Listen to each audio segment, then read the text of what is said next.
Okay, girls. So what we're going to do is we're going to look at this question for a projectile. What we're going to do here is we're going to look at a scenario where you want to hit a target. So it's a little bit different than previous scenarios where I say this is the speed, this is the angle, how high does it go, how far does it go. In this case, you don't have the angle. You have the speed, and we want to hit a target that is 200 meters away. And again, we're going to derive an equation, but this equation works only when the vertical displacement ends up being 0. So what that means is, if you just take a look at this simulation here, which I believe I closed for some reason. I thought I had it open still.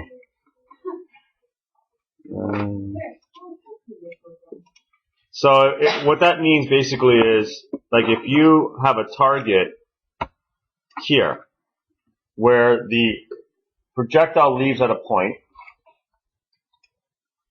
and it goes up and it ends up at the same point, which will be here. Like, what angle do you need to fire at to hit the target? So you can see, obviously, in this case, the speed is 18, the angle is 80 degrees. It missed. So obviously we need to change the angle, right?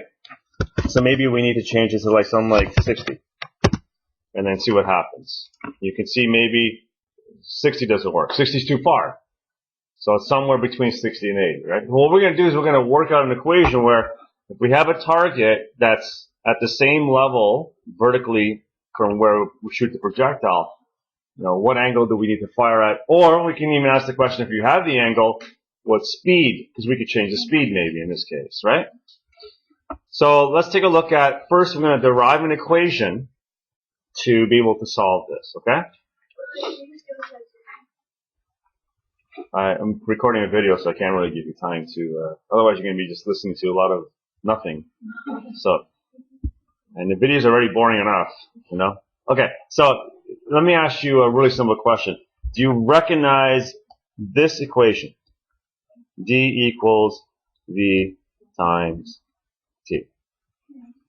What is that equation? Equation for distance, right? Now, distance is another way for saying range in this case, right? When we say range, what component are we looking at? Is it the horizontal component, or is it the, is it the vertical component, or is it the horizontal component? It's the horizontal, right? So really the range is the horizontal component times, that's actually times, but this is now Vx, times the time. But is it, what time is it? Is it the time to go up, or is it the total time? It's a total time, right? So let's start with that. Because that's what we looked at last time, right? The range of a projectile is the horizontal component times the amount of time it spends in the air, right? Okay. The horizontal component is a function of whatever that speed is times the, now, usually the angle is with the horizon. So what would you use to solve for this component? If this is Vx, what would you use? It would be the hypotenuse times what? It's the adjacent side, so that would mean it would have to be V times cosine theta, right? So in other words, V cosine theta is the same as Vx. Right. So Vx is the same as V cosine theta. So in other words, we could say that the range equation is really V, whatever your projectile speed is, times cosine of the angle times the total time in the air. Okay? So where Vx is the same as V cosine theta. But now the question, okay, how do you figure out total time in the air? So let's look at that next. The total time in the air is really the time to go up plus the time to go down, correct? What determines the time in the air? Is it the horizontal or the vertical component? Okay. So the time, let's look at the time to go up. How did we solve the time to go up last time? With an initial speed. What equation did we use? I think we used the, if you remember correctly, wasn't it the acceleration formula rearranged? We used VF minus VI over A. Okay.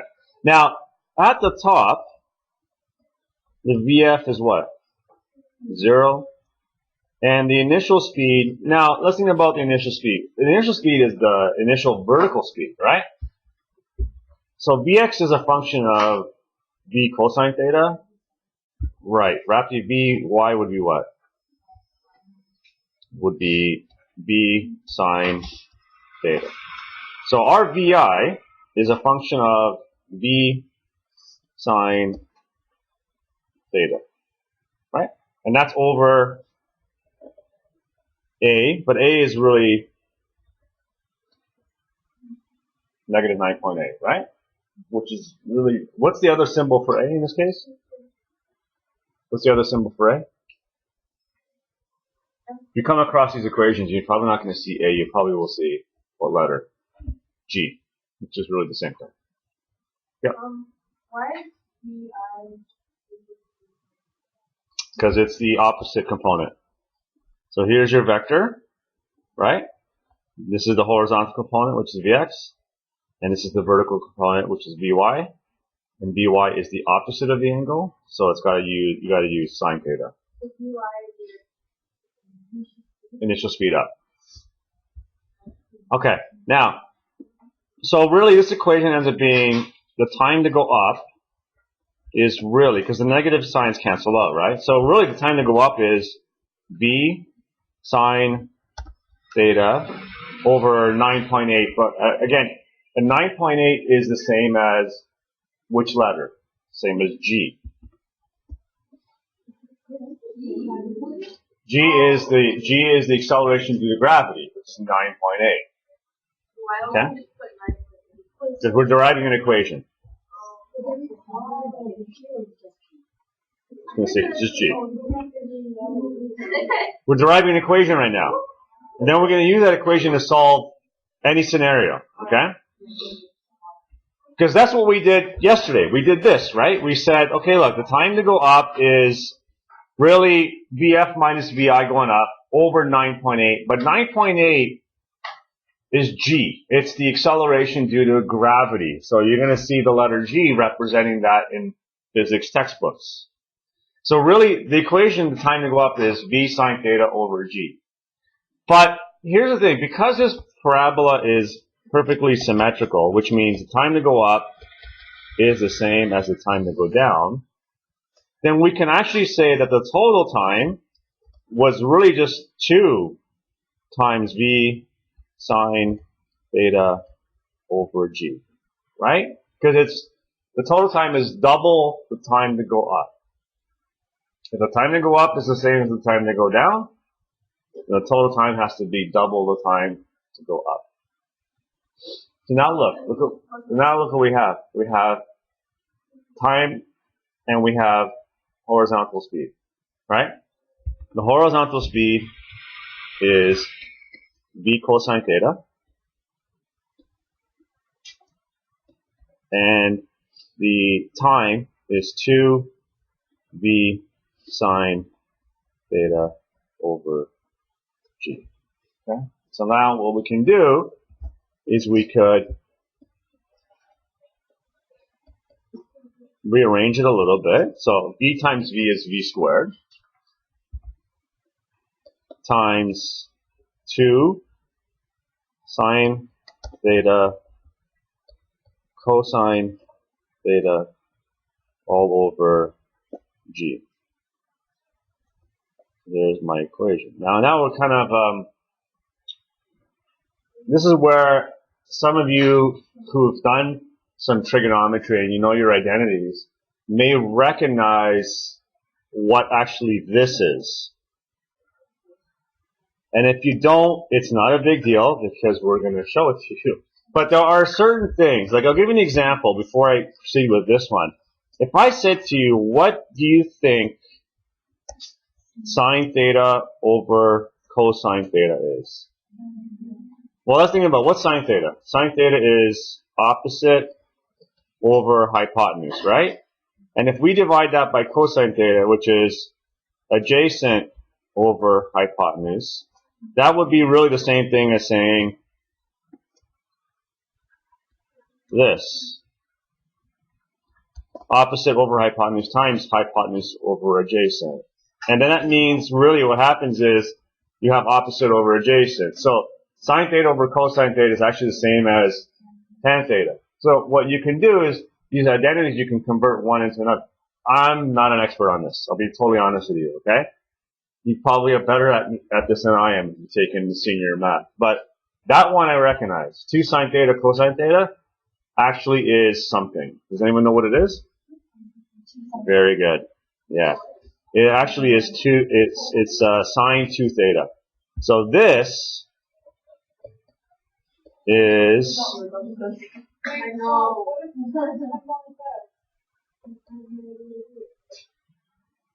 I would never ask you one that we've never done in class. Is your shot to know this? Yeah, we just derived it right now. That's the actual equation. I don't know. Can't you get a formula sheet with electricity? So there you go.